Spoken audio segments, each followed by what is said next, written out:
Hey, folks, today's episode is brought to you by one of my favorite sponsors, and that, of course, is Sunset Lake Sebede.com. And why? Well, Valentine's Day is it's only 5 days away, folks. Not sure you can get it actually sent in time, but you some pictures. This is a great gift. I mean, let's be honest. It's a gift for yourself. Then there's no reason why you can't treat yourself nice. Maybe you'd like some better sleep, or maybe you'd like some better vibes, as it were, or some more relaxing coffee, or some fudge that does some overtime work, not just taste great. And what am I talking about? I am talking about until Valentine's Day, February 14th, you can save 30%. And really through Valentine's Day up until 11:59 p.m., you can save 30% on all Sunset Lake Sebede edibles. That means their fudge. That means their coffee. All of their gummies. They got sleep gummies. They got sleep gummies with melatonin. They got gummies to relax you with ashwagandha. What do you call those? Mushrooms. Also, they've got the focus gummies, which I've been digging into quite a bit here. As you can see. With Seder and lion's mane and cordyceps. And they also have the special gummies with the Sebede with a little bit of THC. Just a tiny bit. All you got to do is use the code SWEET at checkout. SWEET at checkout. These gummies, all of them are great. But for me right now, I am just going hard on the focus. And also on the sleep with the melatonin. But during the day, the focus. Treat yourself and your loved ones to some tasty Sebede this Valentine's Day. Head to sunsetlakesebede.com. Place your order by the end of day, February 14th. See their website for terms and conditions. You know these guys, great company. They are, and great movement partners. They've donated thousands upon thousands to strike relief funds and carceral reform and immigration resettlement, refugee resettlement, on and on. Great company, sunsetlakesebede.com. Check it out. And now, time for the show. The Majority Report with Sam Seder, where every day is Casual Friday. That means Monday is Casual Monday, Tuesday, Casual Tuesday, Wednesday, Casual Hump Day, Thursday, Casual Thurs, that's what we call it, and Friday, Casual Shabbat. The Majority Report with Sam Seder.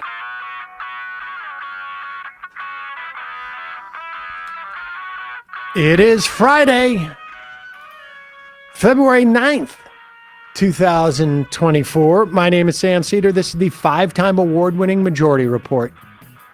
We are broadcasting live steps from the industrially ravaged Gowanus Canal in the heartland of America, downtown Brooklyn, USA.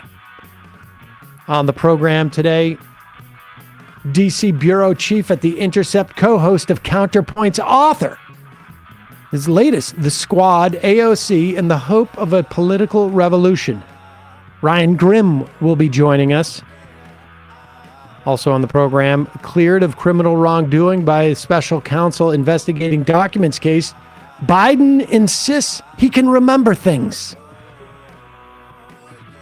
Also on the program, Israel begins its assault on the 1.5 million Palestinians who relocated to the town of Rafah in Gaza Strip to get protection from the Israel assault on Gaza. Pakistan jailed Imran Khan's former PTI party members. Seem to have won big in those Pakistani elections. Ryan Grimm will have plenty to say about that. And amid U.S. intel reports that Israel is not even close to eliminating Hamas. The White House releases a memo binding them to report on whether countries receiving U.S. aid are adhering to international law. Supreme Court Justice appear skeptical about excluding Trump from states' ballots. This as Trump sails to victory in the Nevada caucus. Meanwhile, the bipartisan or nonpartisan CBO says the U.S. economy will grow an extra $7 trillion in size over the next 10 years because of a surge in immigration. December's inflation numbers revised down. Missouri Senate strikes down an attempt to add abortion exceptions for rape and incest. And a jury awards climate scientist Michael Mann $1 million in defamation lawsuit versus right-wing bloggers. All this and more on today's Majority Report. Welcome, ladies and gentlemen. Thanks so much for joining us. It is Casual Friday. Casual Friday, says Emma Vigeland. And she's right, ladies and gentlemen. It's Casual Friday. We've got a lot to get to. We're going to take phone calls later in the program. Sort of a stunning show last night, I guess. This report, which, I don't think anybody had really paid too much attention to be honest with you. The release of it, or I should say, there wasn't many people anticipating the release of this report because it was quite clear that Joe Biden may have taken, or his staff, or him, it was his staff, taken documents from the White House that were unauthorized. But every president, I think in modern times, maybe ever, I don't know, have done this. One way or another, mistakenly taken documents that they weren't authorized to, or took documents that they ostensibly were going to use for memoirs that they didn't return. Mike Pence, by the way, did this, and he's on the Republican side. He cooperated and returned them. The whole point is right that the charge that Donald Trump is being faced with, and I don't have the specific statute right in front of me, but the statute is literally Section 18. I can't remember exactly he is being charged with not returning the documents when requested, because he didn't. Over and over and over again, he did not. He did not. Yeah. Return them. In fact, I have a lot going on. Beyond that, he lied about returning the documents. These documents were found by Biden staffers and then returned. There was never I don't even know if there was a request that they be returned, because they were returned and found by the Biden people in the first place. Yeah, and this document, or the special counsel report here, says that Biden, quote, cooperated completely and, quote, sought no delays.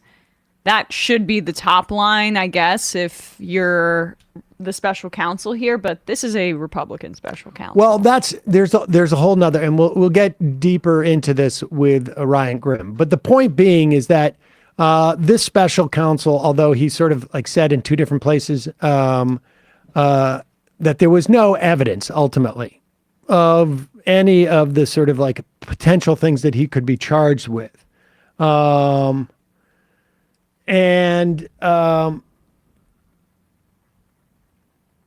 Joe Biden but there were other elements of the report that Joe Biden obviously stuck in his craw. Oh, one being that in the report, it was claimed that he forgot when Beau Biden died. And it basically said, and we should say, it didn't say that he was an old man who couldn't remember things. It said that they weren't going to bring charges, in part because a jury would find him sympathetic as an old man who couldn't remember things. Nevertheless, Joe Biden ran, apparently, to insist upon having a press conference about it. Here's how it started, and it got worse after this, but let's play this.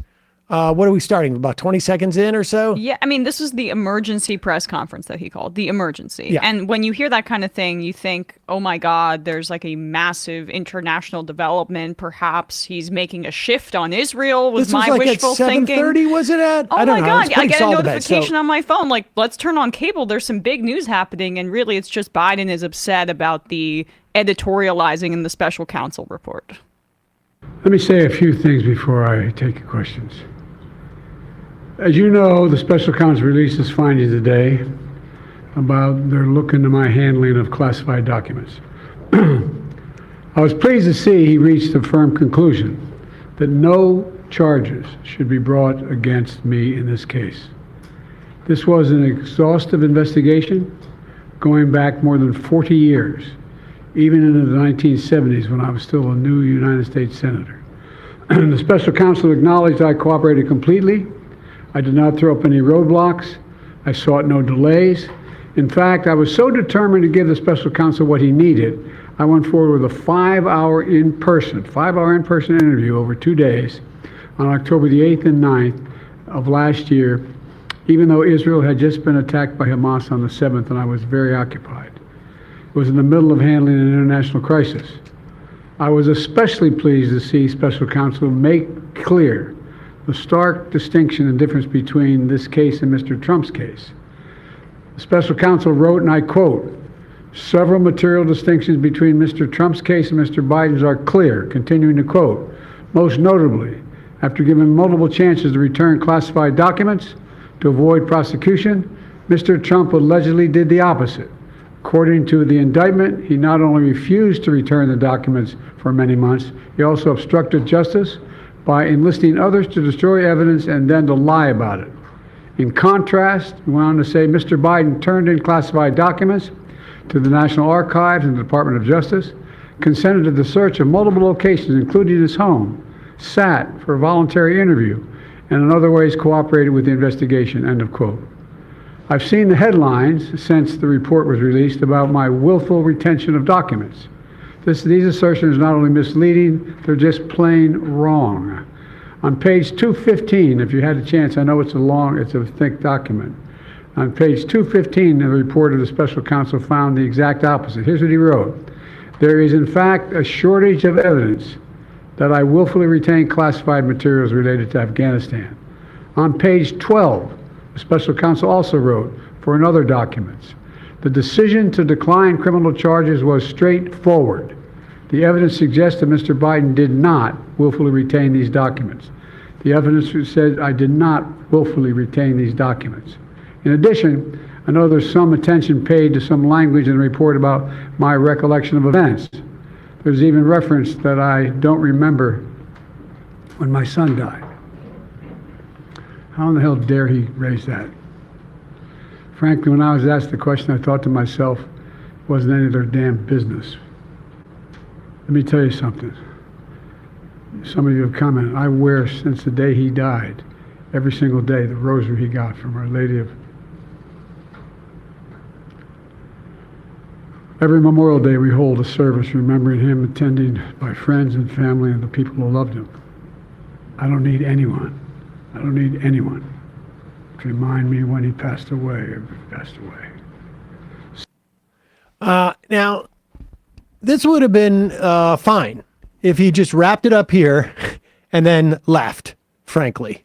But he didn't, and we will play some other clips from it later. But to make the, we'll talk more about with Ryan Grimm. But to go on basically primetime television or close to it, and do this is just one of the most blinkered sort of political moves that I think I've ever witnessed. Are they just desperate for they thought maybe we can get a win out of this or something? What? I don't think it is almost unfathomable to me that a professional political advisor would have done anything other than I don't know if we should do this. Let's go to bed. This really feels like Biden was like, I'm going to get out there. This sounds like, honestly, hubris, and which you would anticipate. But it also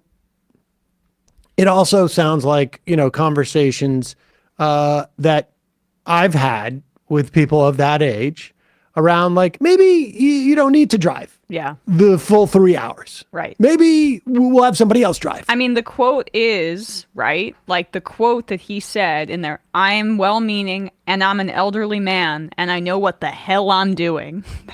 That's what it sounds like if, you're putting, grandpa in the car, or grandpa wants to drive. But like, what I think is most troubling to me about this is where it says his priorities are. He's rushing to the podium and making an emergency address, which is one of the first. Is this the first time he's done this in his presidency because he's paranoid or upset about the claims about his age and that being used against him politically? And that is where he thinks he needs to use the bully pulpit, like where he needs to finally speak to the public to dispel these kinds of rumors, where, he has so much concern about that being the narrative. And right now, there is, among the base of his own party, as Matt just described it, incandescent rage from 50% of the Democratic voters that supported him that think he is supporting a genocide. And that is not this is the kind of thing he calls an emergency press conference for. It's like, this just indicates to me what is being prioritized within the White House, within the administration, what is seen as a crisis and what isn't. And that is as scary to me as anything. Also, he made a bunch of gaffes in this speech about how he was mentally fit. Like, he confused Egypt and Mexico at one point, said El Sisi was the leader of Mexico. Look, the gaffes. I mean, we have a clip of Jesse Waters talking about this whole thing, and then introducing the governor of South Carolina, Christian Noem. I mean, that happens, right? Like, that happens. The real mistake here, and let's just also be clear, just as a premise, this special counsel document is garbage. Yes. It is absolute garbage. The idea that you appoint someone like Merrick Garland, and then they've got to have a Republican special counsel because you could never have a Democratic special counsel. If you're going to play this game and be this ignorant about what the Republicans are going to do, this is what's going to happen. And they're just not, I mean, it's political malpractice. And people were comparing this to Comey, right? And Comey's basically press conference about how he's not going to charge Hillary Clinton, but these are all the ways that she messed up and was arrogant. And that's part of the problem when a Republican is leading this kind of investigation into you.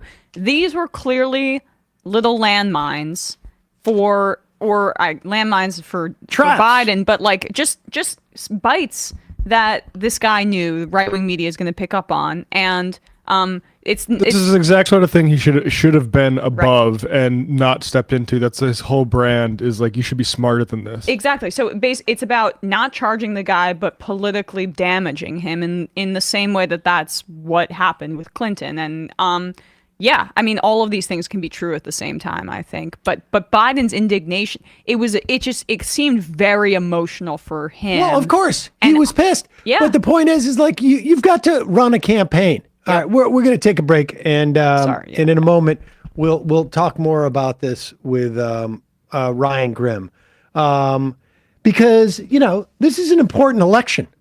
Yes, and you want a certain level of political competence, and it feels like each day the administration or the campaign are just they're making these sort of broad miscalculations, and it feels just like Biden's just I find it hard to believe that any political professional is like, yes, we should call an emergency press conference We should allow for, You call it in the morning, maybe. It's Friday. Yeah, but Matt. It's Sam Friday said that earlier. today. Yep. This is when you do that. The press conference should be happening an hour ago. That's it. But all right, and now I'm going to need this actually. We'll be in a minute. We'll be talking to Ryan Grimm. But one of our sponsors today is, ironically, Calm. Calm is Somebody accuse you of forgetting a lifetime event? Calm is, I need it for me. Calm is an app that really, well, for me, I lean on quite a bit in terms of sleep, but I probably should be spending a little more time leaning on it for meditation over stress.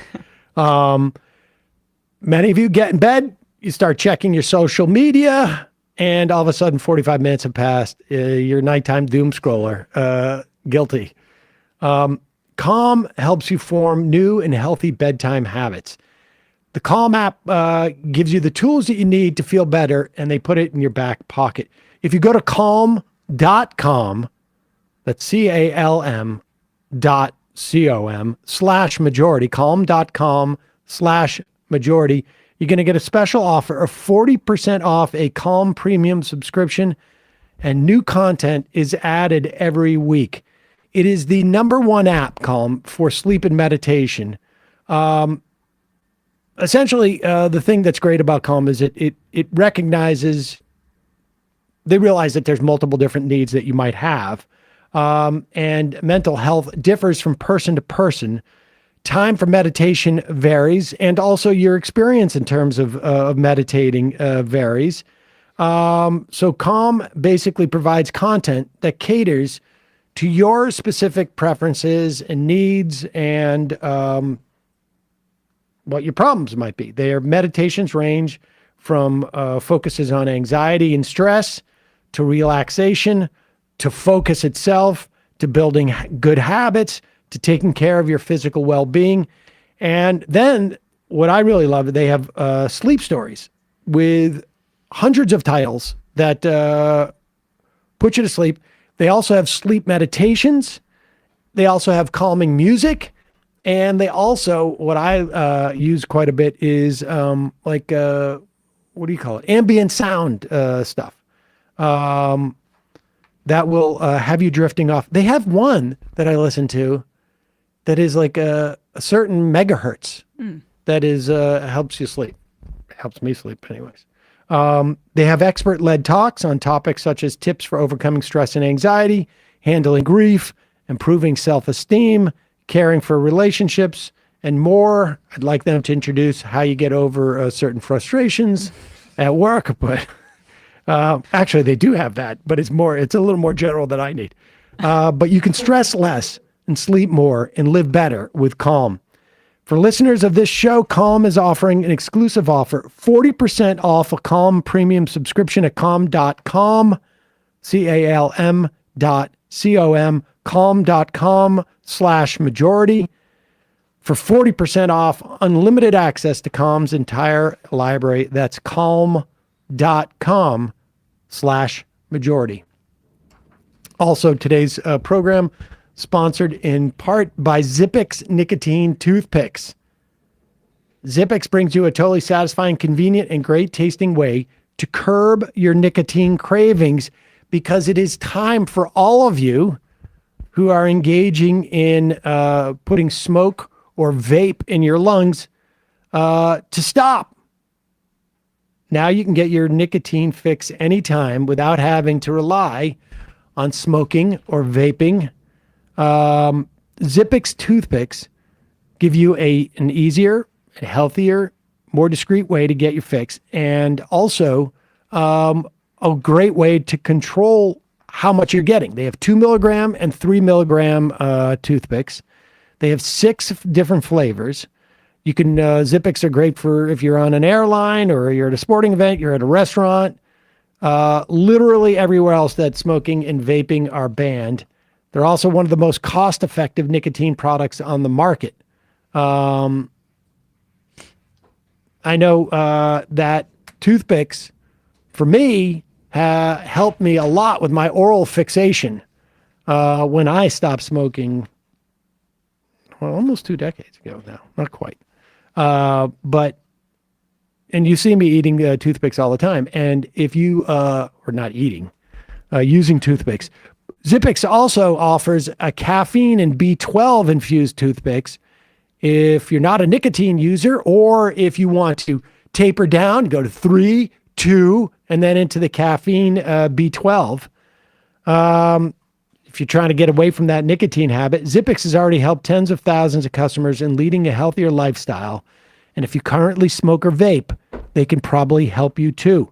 Make your lungs happy. Make everybody who cares about your lungs happy. Try Zippix nicotine toothpicks. Ditch the cigarettes. Ditch the vape. Get some nicotine-infused toothpicks at zippixtoothpicks.com today. Get 10% off your first order by using the code MAJORITY10 at checkout. Your lungs will be glad you did. You must be 21 or older. Warning, nicotine is an addictive chemical. Very addictive. Zip more, smoke less with Zippix nicotine toothpicks. We will put the links in the podcast and YouTube descriptions. Quick break. Right back with Ryan Grimm from the bureau chief at the Intercept and co-host of Counterpoints and to author The Squad, AOC in the Hope of a Political Revolution.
We are back. Sam Seder, Emma Vigeland on the Majority Report. I want to welcome back to the program Ryan Grimm, DC Bureau Chief at The Intercept, co-host of Counterpoints, author of The Squad, AOC, and the Hope of a Political Revolution, and apparently a guy who has one of the old-timey high click keyboards on his computer. I got a deadline. Yeah. Typing up to the very last minute. Welcome back, Ryan. Glad to see you're really taking Casual Friday to heart this week. That's right. That's for you. Thanks for ending your workout early today to do this interview. Sam just Doesn't mean negs I'm you actually working out. I mean, because he knows you can take it. You can take it, Ryan. Right? I can. Ryan's taking a lot worse than for me. I'll tell you that right now. Let's talk about your wins or not again. Well, we'll get to that, and I want to get to what is taking place right now in Pakistan and has been over the past couple of days. But before we get there, let's talk about, let's just start sort of, I guess, I mean, a lot of stuff have happened this week, obviously. Let's just start from what happened last night. We played the first 3 minutes of the press conference last night where Biden came out and gave a statement, got into the to the stuff about his son, Beau. The thing that's getting all the attention now is this one quote from special counsel, her Republican, to the effect of, oh gosh, I can barely read it. We've also considered that at trial, Mr. Biden would likely present himself to a jury, as he did during our interview of him, as a sympathetic, well-meaning elderly man with a poor memory. Based on our direct interactions with and observations of him, he is someone for whom many jurors will want to identify reasonable doubt. It would be difficult to convince a jury that they should convict him, by then a former president well into his 80s, of a serious felony that requires a mental state of willfulness. That is one of the most gratuitous things I've ever heard of in a prosecutorial report. I mean, I've never heard anything like that ever in my life. It's a total editorial, and like I think most federal prosecutors would say, based on my conversations with lawyers, that kind of like your job there is to basically kind of be mercenary and to get what you want to get across without putting all this meat and fluff in there. I mean, what was this, a 300 page document to say that they're not charging him? But give us your sense on the report itself, and then that guy Durham used to throw some of that stuff in there. You remember that during the guy who did the Durham? He would occasionally drop little stuff that would then create multiple days of like Fox News cycles. Mueller would do some of it as well, but that was hilariously egregious. On the other hand, none of that stuff lands if it doesn't land, right? Like if the public, if he said that about Barack Obama, he would just be laughed out of the room. It plays into a narrative. Right, it totally plays into a narrative that has already been pre-existing. I mean, he's playing. This is not a normal prosecutor. This is a Republican dude who Democrats, in their infinite wisdom, decided to hand a whole bunch of power to, and now they're upset that the Republican used the power Democrats gave them to hurt Democrats. But Ryan, you're not understanding the electoral impact of demonstrating to the public that this Department of Justice will be different than Trump's Department of Justice because we'll be independent. And so it's our time to put Republican special prosecutors in charge of investigations into me and to my son. And then that means that everyone will realize we're reasonable, and that will carry the day electorally.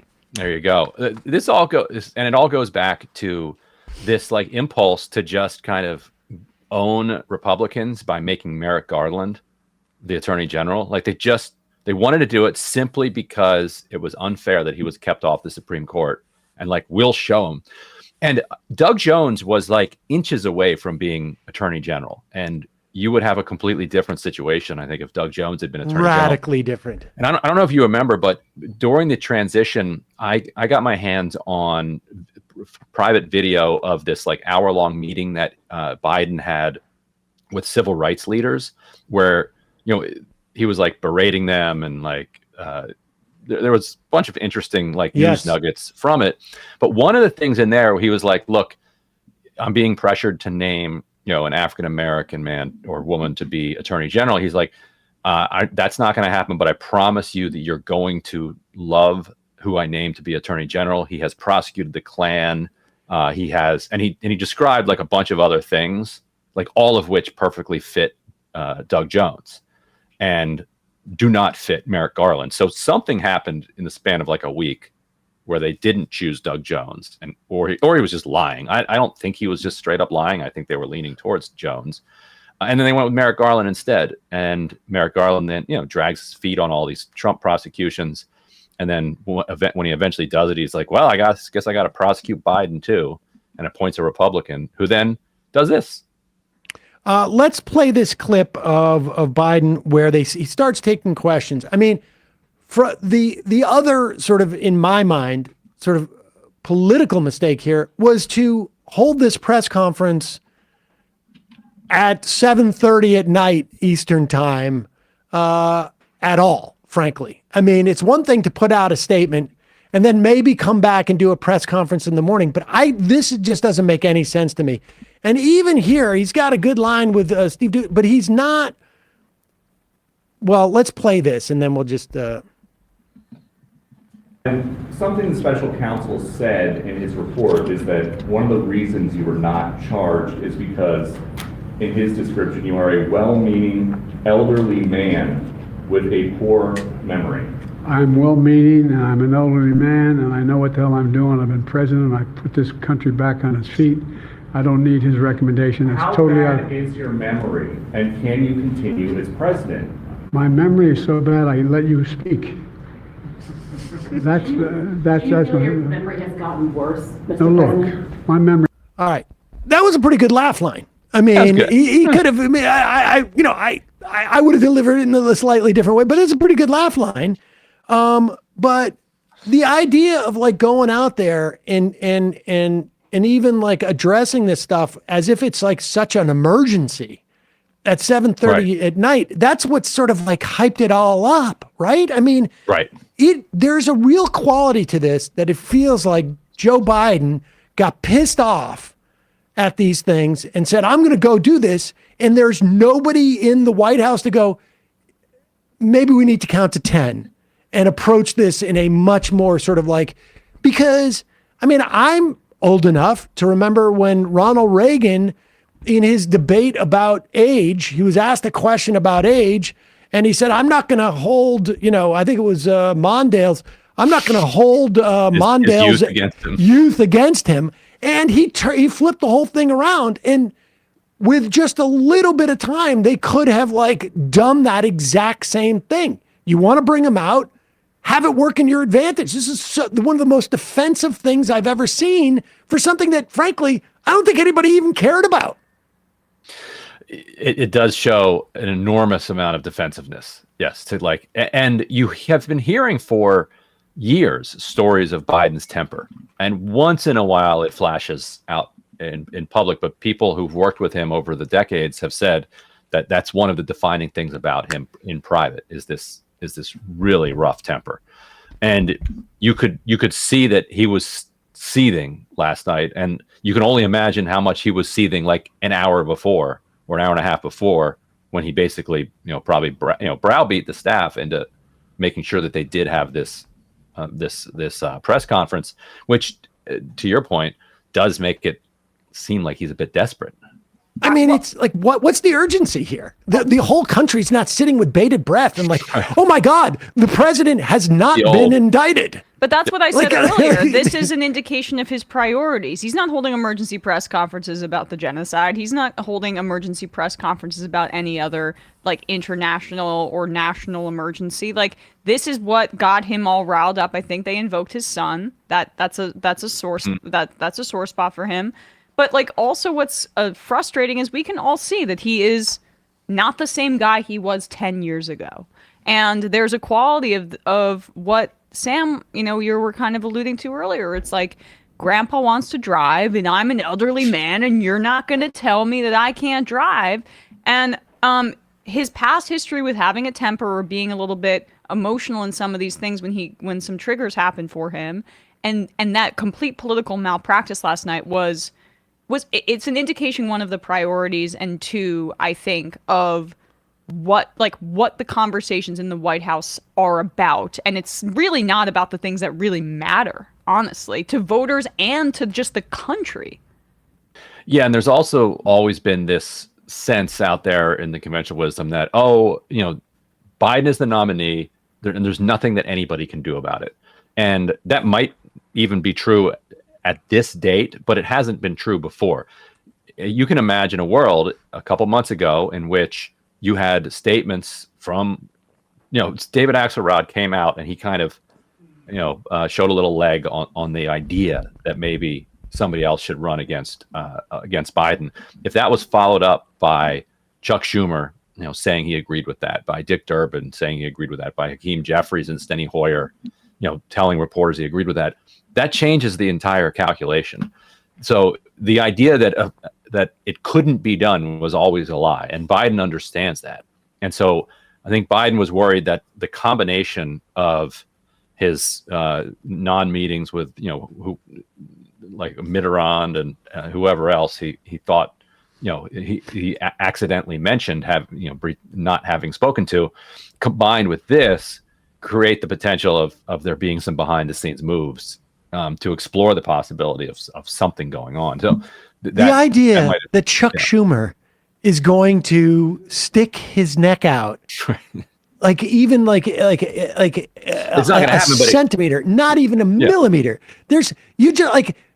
Dick Durbin's not even, he's afraid to subpoena, people who have corrupted the Supreme Court. Dick Durbin's not even, like, he's upholding blue slips, for God's sakes. Yeah. All of these people, they're completely incapable of doing that. I mean, that's the thing, is that that's the absurd thing about Biden being this defensive about it, is that the Democratic Party is incapable of taking a guy who is the incumbent and booting him out. There's just no way that he's got to be able to make that decision. And I'll tell you, after this, like, it's quite clear to me, like, he's gripping, everybody in the House is going, it's a little bit late at night. Why don't we drive you? And he's going, I got the keys and I'm driving. And, he's banging right into, like, the trash cans at the end of the driveway. And Frank, I personally, I don't care if he's, confuses the name of Mitterrand and Macron. I mean, I don't think he is, I don't think that there's reason to believe that he is senile, frankly, honestly. A low bar, but I think you're right. No, I mean, I don't think he is. And do I think he's as sharp as he was before? No. Is that a bad thing? I never liked him when he was sharp. So I don't, maybe this is better. But in terms of, like, the ability to win an election, the American public, perceives the president as king. And, this impacts the president, his chances, it seems to me. And let's just pivot. I mean, and then, we'll move on from this. But the immigration bill, and I don't know, you'd have a better sense of exactly where they are in terms of, like, the supplemental and if there's going to be an amended sort of border thing. But that whole fiasco, it seems to me, is an even worse disaster, because it not only was an electoral failure, because you're basically saying there's only one guy who can fix this, and it's not me, it's Donald Trump, because he controls everybody, even though he's not president. You're basically saying that any issues you have with my leadership, he's the only real leader here, but he's just not willing to go along with it. But he will later. I mean, not, like Biden saying, like, nothing's going to change over the next year. And it's like, well, okay. Until Trump's here. Well, wait a second. And if you reelect me, it won't change for 4 more years. Exactly. I mean, the whole political subtext of that message was, he's the real leader here, not me, which is absurd. And then the policy, you've now moved the Democratic Party further to the right on immigration proposals than I've seen in my lifetime, I think. I mean, the idea that, we're just going to, our big immigration reform is to constrain the amount of refugees that we're going to have in the country. It's just absurd. We're going to double the Border Patrol budget in a year. I mean, it's absurd.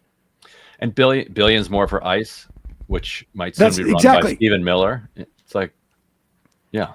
What are you hearing from anything in people in the Senate and the House as to, like, what's going on with this? I mean, it's dead is, what's going on with it. And people who were against it are, of course, quite glad that it's dead and infuriated that it went this far. And also kind of sickened that people like Biden and Schumer and others see it as this victory. Like, they really do think, like, they really played Republicans here. Like, if they had it to do all over again, they would do it exactly again, like this. That, like, look, we were able to show that we are willing to solve this problem. We showed the Republicans to be, hypocrites and cynical, and they did it. They had to do it in front of everybody, and they spent a week attacking each other. Aren't we strategic and tactical geniuses here?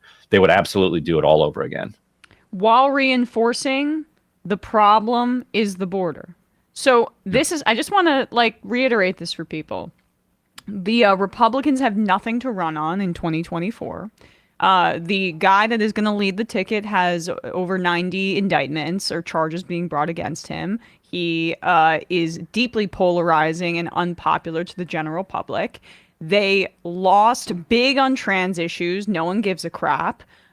They have not been able to like the fiscal policy. They've got nothing. So Abortion they is have crushing them. They have decided that immigration will be the center of the entire race.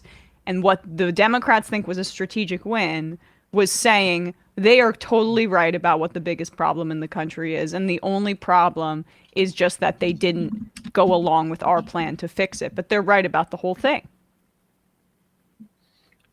Yeah, that's exactly right. Okay. That's yeah. And they would do it again. Yeah, they'd be like, "Yep, we got him. Look at us." I mean, it's triangulation, really, in many respects. It feels Except- like. Yeah, sort of. Yes, except triangulation sometimes has you. Yes, yeah. I mean, it basically is triangulation. Yeah. I mean, they didn't know. sort of. Listen, when they started this, they didn't know that this was going to be rejected. They did not anticipate.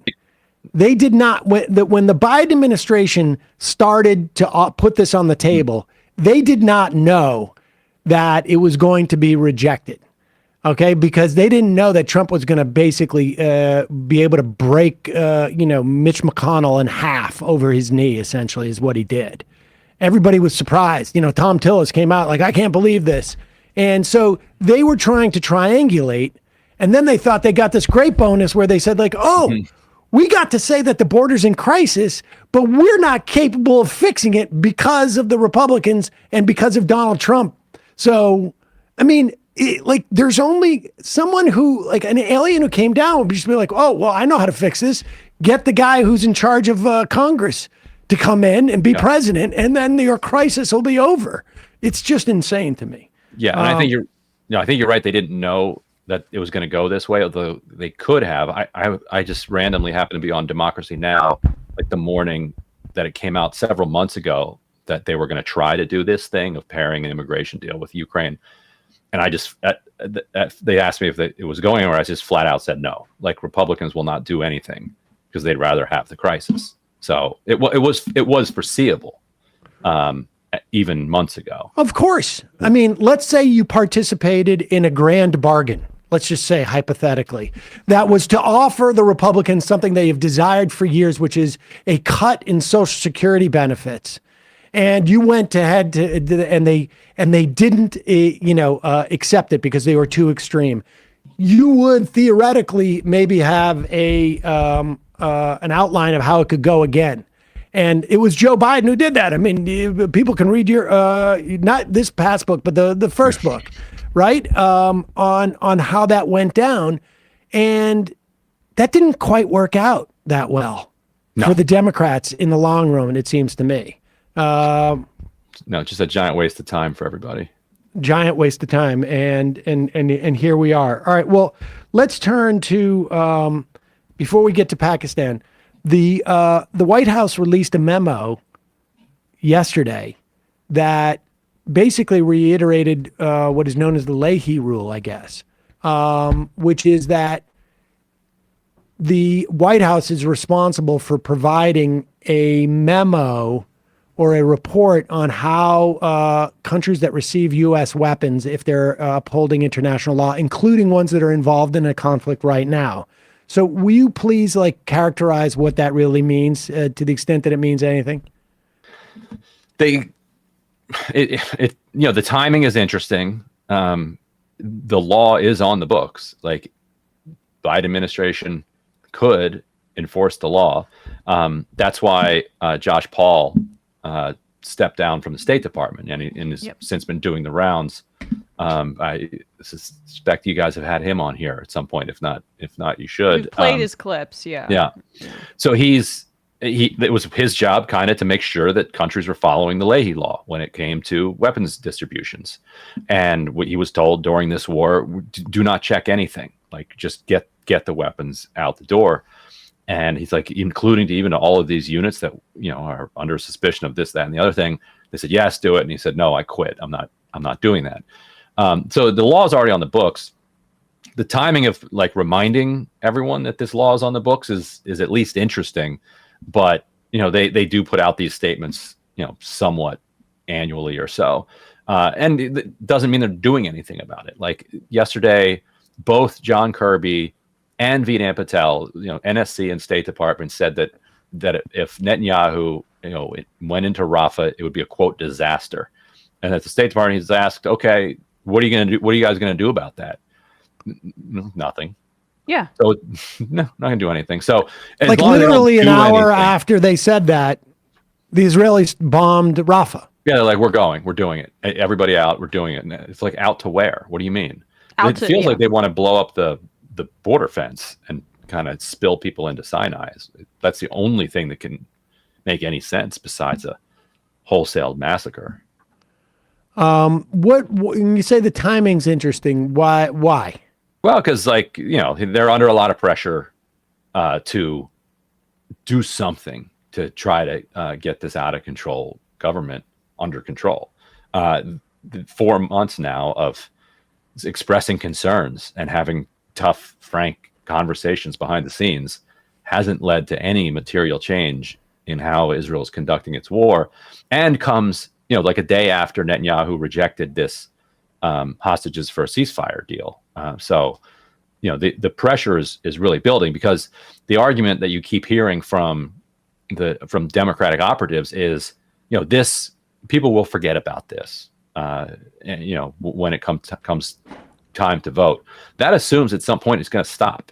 Right. There's just this like assumption that at some point it's going to stop, but then Netanyahu will say, no, this is going on many more months. Wait, so let's now flesh this out too. So one, Netanyahu has actually the biggest disincentive to not stop, because he will be ousted from office. So this is like top line basic foreign policy understanding that I assume the White House has to know, that he is not incentivized to stop this war at the very least. Okay. Right, at least pardon these corruption charges. Right. So then take that a step further. If he has no incentive to stop the war, and Trump is on the ballot, the guy that's his buddy, right? And he feels fundamentally like supports the Israeli cause of ethnic cleansing and, whatever, and would be better than Biden even expressing concern, because he's publicly humiliating Biden at every turn. Then why would Biden assume this would stop at all? Because there's a secondary incentive there, which is that this hurts Biden politically for the war to keep going on. And then you would get your guy. And then, you see the numbers. It's been 4 months. 49% of Democrats believe it's a genocide. That description accepted in the YouGov Economist poll. That is a huge shift for the weight of that term to be accepted by the plurality to close to half of Democratic voters. Why is that not breaking through? And why can't they make the connection between Netanyahu's political future and him clinging on to it, and their political futures being tied to it? There just seems to be a sense that these wars have always stopped in the past. Okay, this is going on a little longer, but October 7th was, a much bigger attack than they're used to. So it's going to go on a little longer, but it will stop. So that's part of the assumption that the past will be like the future. And then also it's having a devastating effect on the Israeli economy. You're seeing an exodus of people from Israel. You're seeing, they not only do they not have millions of workers from the West Bank and Gaza that were coming in and supporting the economy, but hundreds and hundreds of thousands of reservists are called up and pulled out of the economy and fighting a war, and a war that has displaced Israelis from the south and from the north, in a country that already had a housing crunch. So part of the assumption is that what can't go on won't go on, and that this is kind of unsustainable long term. But I think your point is much stronger, that the one calling the shots here has every reason to keep it going and every reason to not stop, because not only is it damaging for him politically to stop, because then he gets probably ousted in a snap election, but he's facing those corruption charges. And I'm sorry, but the people that are prone to commit genocide aren't rational. Like I mean, fascists in this way, they're more ideological. So I mean, it is rational, I think, for Netanyahu from his own future's perspective. But like, what's primary here is I want to kill these Palestinians. Like we want like the mood is hot. Like it's the post 9/11 Yeah. mood is still hot there. All right, let's turn to the other big international story that I know I think you've interviewed. Well, you interviewed Imran Khan now February 4 months ago, was it in the fall? Something like that, yeah. Imran Khan, of course, the former prime minister of Pakistan, is now in jail, and they just keep generating charges against him. Let's start with a couple of days ago. I guess this was yesterday, as the election had started. I mean, the election had started at that point. Here you are asking State Department spokesman Vendit Patel about the reports of voting interference. And we should say, Imran Khan's party, the PTI, was essentially outlawed. And so all of these former members of this party ran as independents, but presumably everyone knew they were former PTI. Right. But so I just want to make that clear. And there were a lot of reports that the election was being manipulated in different areas around Pakistan, which led you, Tylis, I noticed, and I apologize for that, to ask this question of Vendit Patel. On Pakistan, thank you for taking the question. So far, the preliminary results have Imran Khan's party, I think, at this point, with leading in 136 districts. That's 3 times the next closest one. You're now seeing reports in Pakistan of 2 separate things. One, the army is in the streets, the police are in the streets, they're surrounding polling stations, and you're seeing a lot of reports and videos of efforts to change the votes. They're kicking election officials out. There's a lot of concern that number 136 by tomorrow morning in Pakistan could be pushed down lower. Separately, you're seeing also surface in Pakistan an attempt by the kind of military-connected officials to take the independents who are associated with PTI and pressure them to join other parties. So even though Imran Khan's party might win a majority, after torture and bribery, you could have a different government take power. So you've, from the podium, stood up for free and fair elections.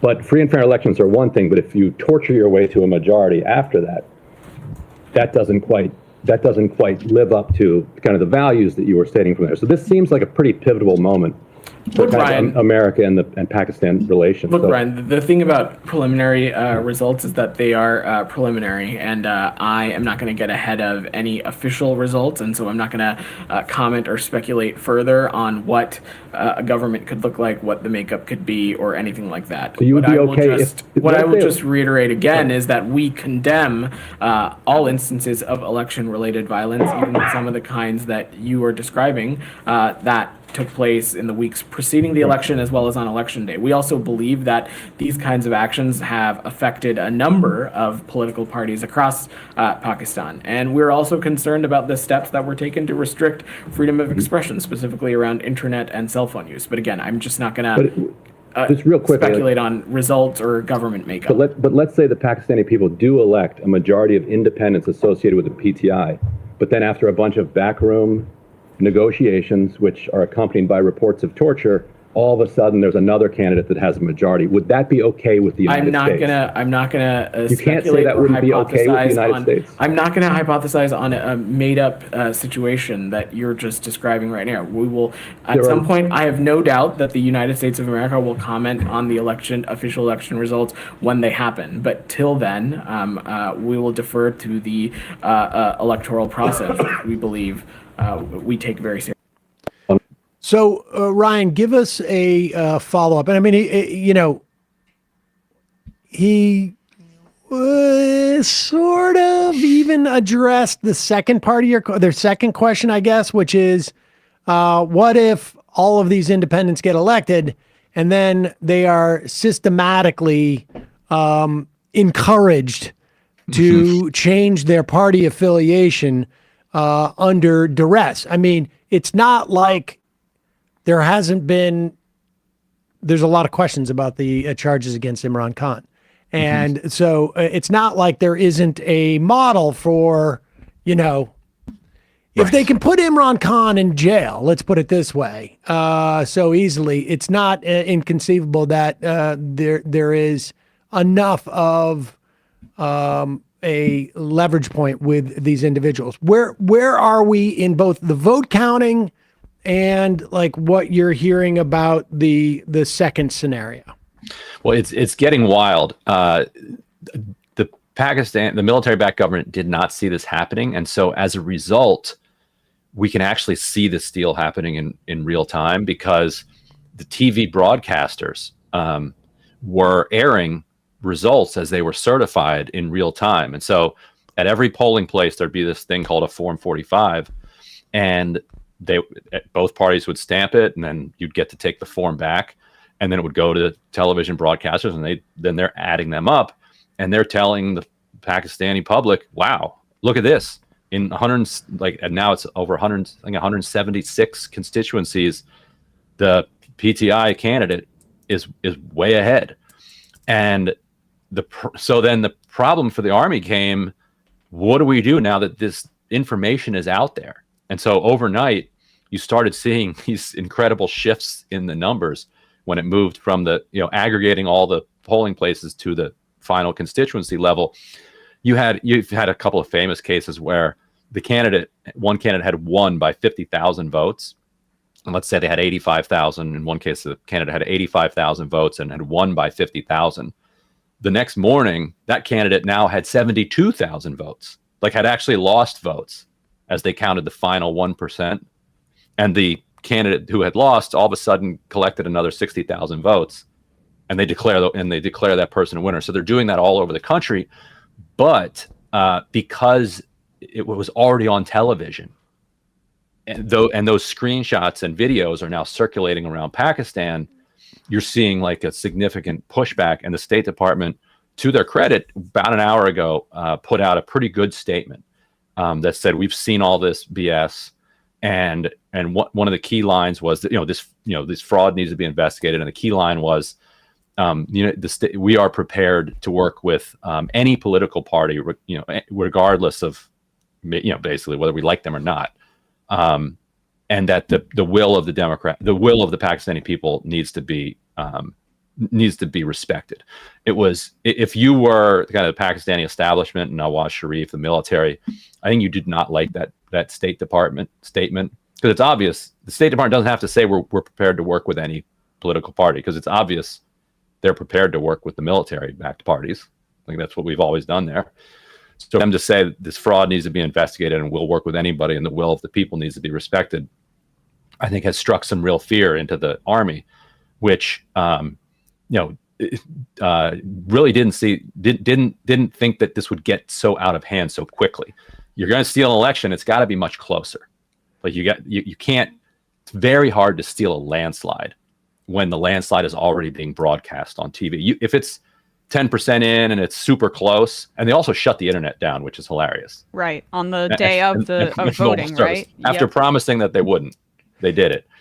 But because the whole population knows what happened, they're going to have to use just absolute brute force at this point. They're not going to be able to use kind of chicanery and manipulation. It will require also brute force, which doesn't mean they won't do it.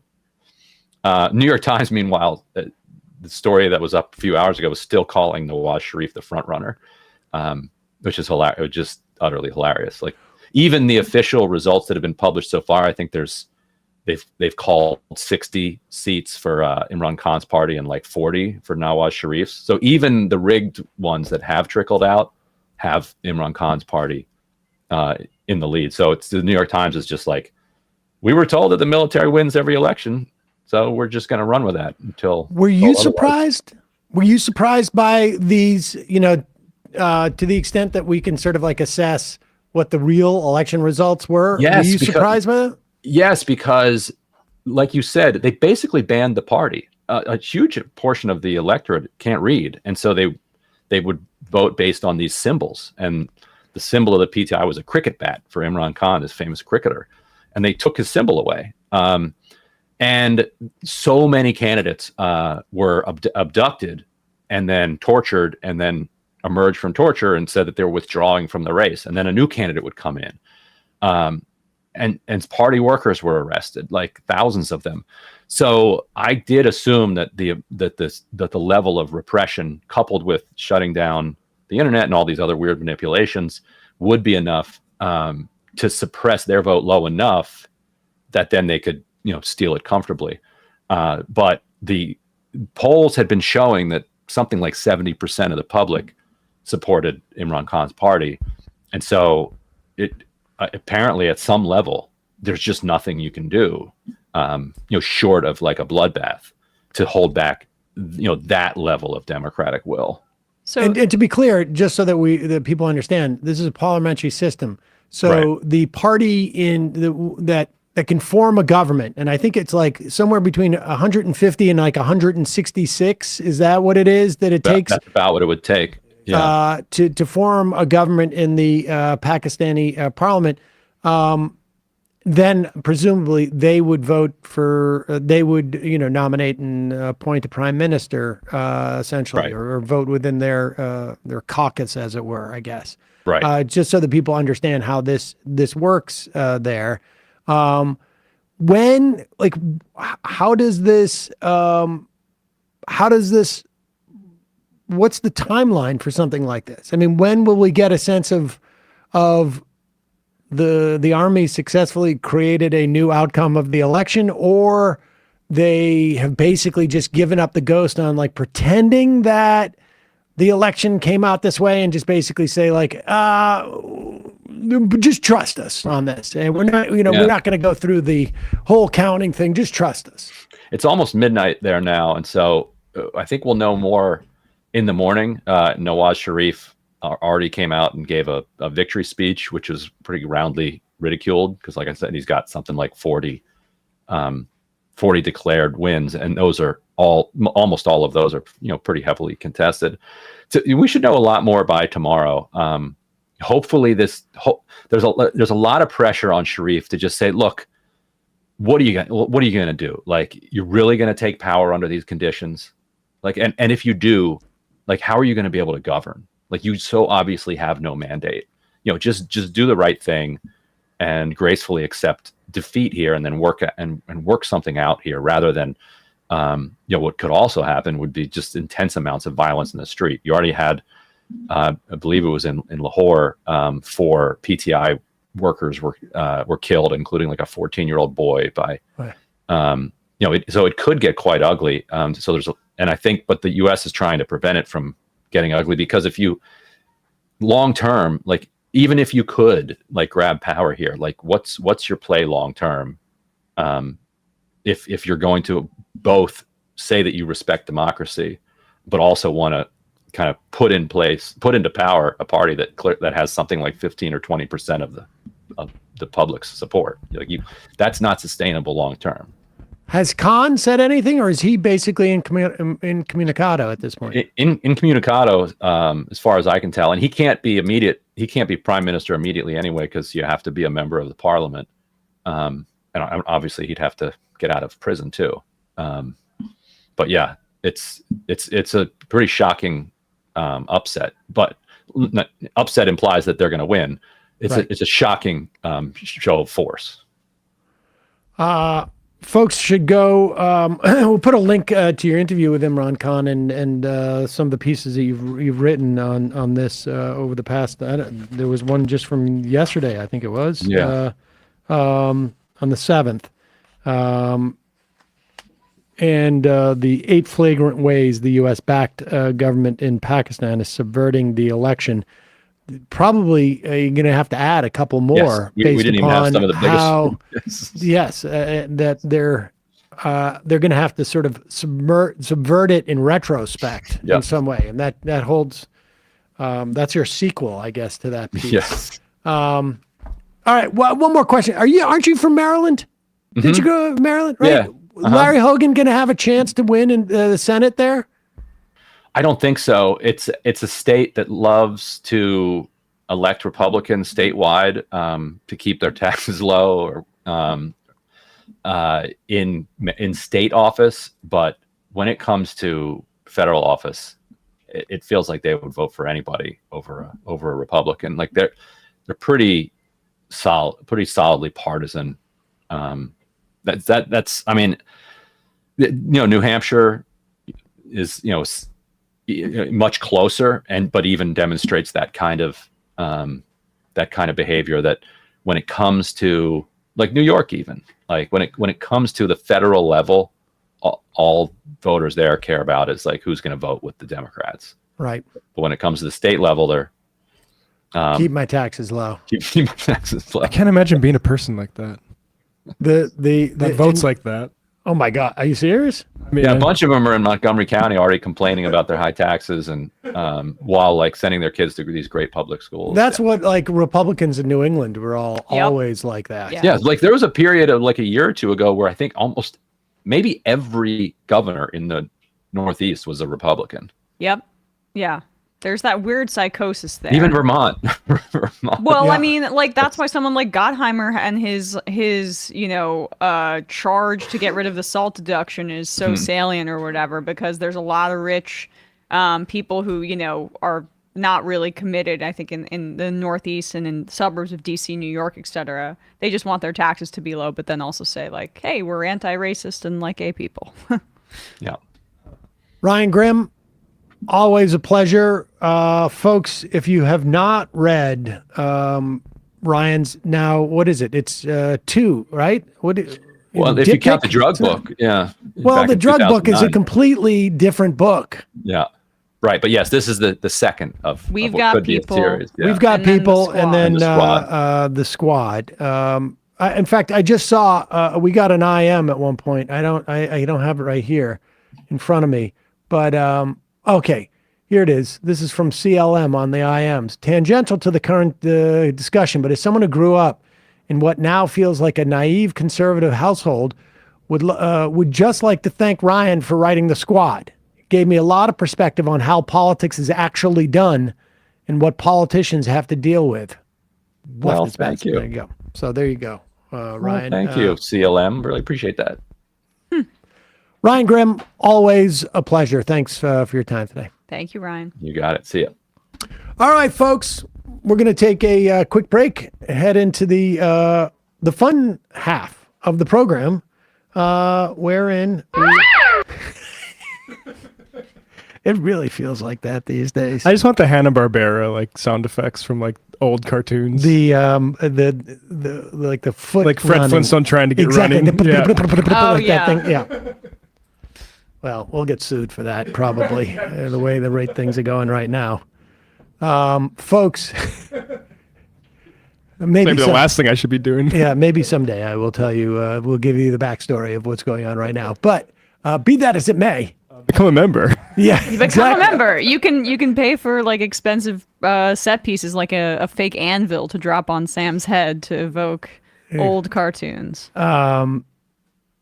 Join the majorityReport.com. When you do, you not only get the free show free of commercials and access to the fun half. And I should tell people, I think we got 1 or 2 emails asking where's the fun half. The fun half, you can find the link in the sign into the to the majority.fm site.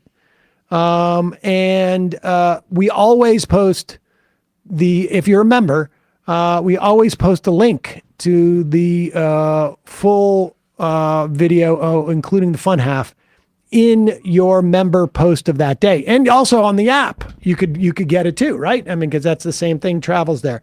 So just sign in as a member and look at that email that we sent you when you signed up. Join the majorityReport.com. You will help this show survive and thrive. And also deal with any type of like copyright claims Frivolity. from 6 years ago. Parasites. Unbelievable. But we'll see. I don't know. That may end up being like a bigger story for us. Could be an ongoing I'm keeping my mouth shut. how-to video. Yes. Let's not even talk about it anymore. Also, justcoffee.coop.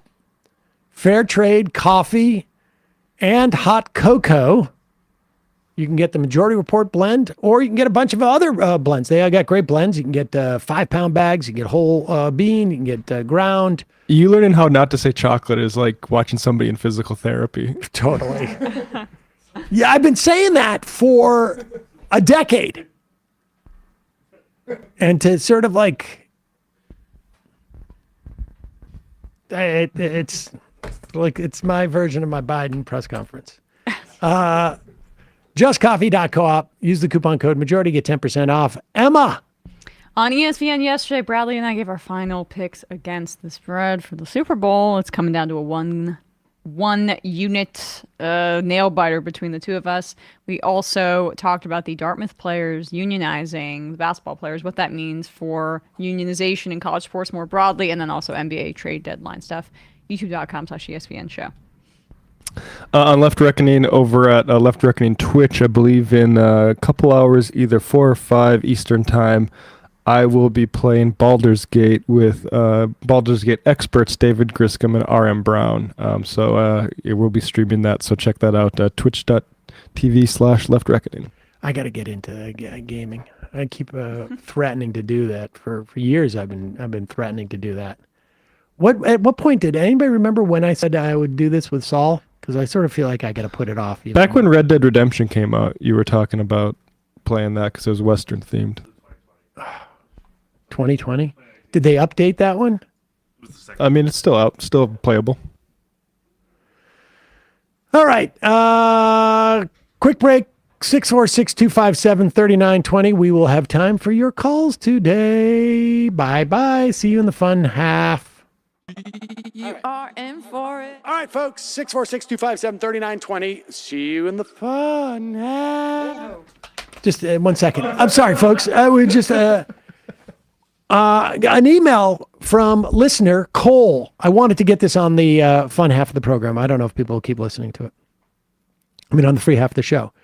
I created a new website called Strike Aid.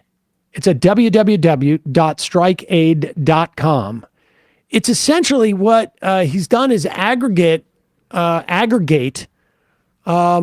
strike relief funds or strike funds, essentially, from around the country. Oh, good idea. Which is really a great idea and a great service to these unions. You can just go there and check that site to see, at least some funds are looking for strike. But if you are a union or somebody in a union who's on strike and want their fund listed, you just go there and hit contact.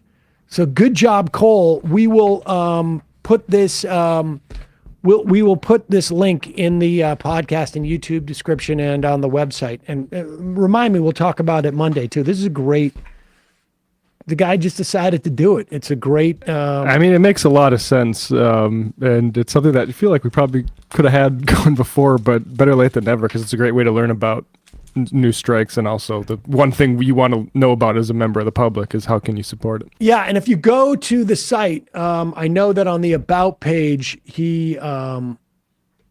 there's actually, he points, I don't know that it's a he, but Cole points people to the Labor Action Tracker, which is at Strike Tracker at Cornell, to get a sense of like where labor actions are taking place. But this is a repository or an aggregation of strike funds. Yeah, I got to make that come up on my startup. Okay, now for reals. See you in the fun half. You are in for it. All right, folks. 646-257-3920. See you in the fun half. you ready?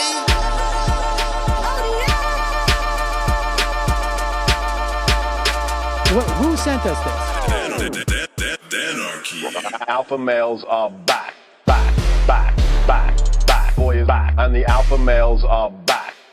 Just as delicious as you could imagine. And the alpha males are back. Boy is back. And the alpha males are back. Just wanna degrade the white man. Alpha males are back. I take all of it to my throat. Alpha males are back. Snowflake says what? The alpha males are back. You are a madman! And the alpha males are back. Oh no, Sam Cedar, what a fucking nightmare! Bring back DJ Dinner. Yeah, or a couple of them, just put them in rotation. DJ Dinner. Well, the problem with those is they're like 45 seconds long, so I don't know if they're enough of a break. That's fucking nonsense. You see white people doing drugs that look worse than normal white people, and all white people look disgusting. And the alpha males Psych. Fuck them. Snowflake says what?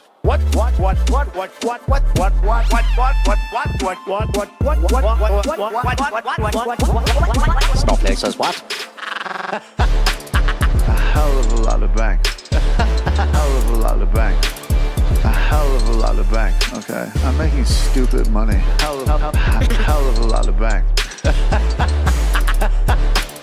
hell of a lot of bank. All lives matter. Have you tried doing an impression on a college campus? I think that there's no reason why reasonable people across the divide can't all agree with this. Psych. and the alpha males are back. And the Africans are black African. And the alpha males are black. And the Africans are back. When you see Donald Trump out there, doesn't a little part of you think that America deserves to be taken over by jihadists? Keeping it 100. Can't knock the hustle. Come on, fuck 'em. Things I do for the bigger game plan. By the way, it's my birthday. Happy birthday to me, Jew boy. I have a thought experiment for you. And the alpha males are back. Africans are black. Alpha males are black. Africans are back. Come on. Come on. Someone needs to pay the price for blasphemy around here. I am a total pussy.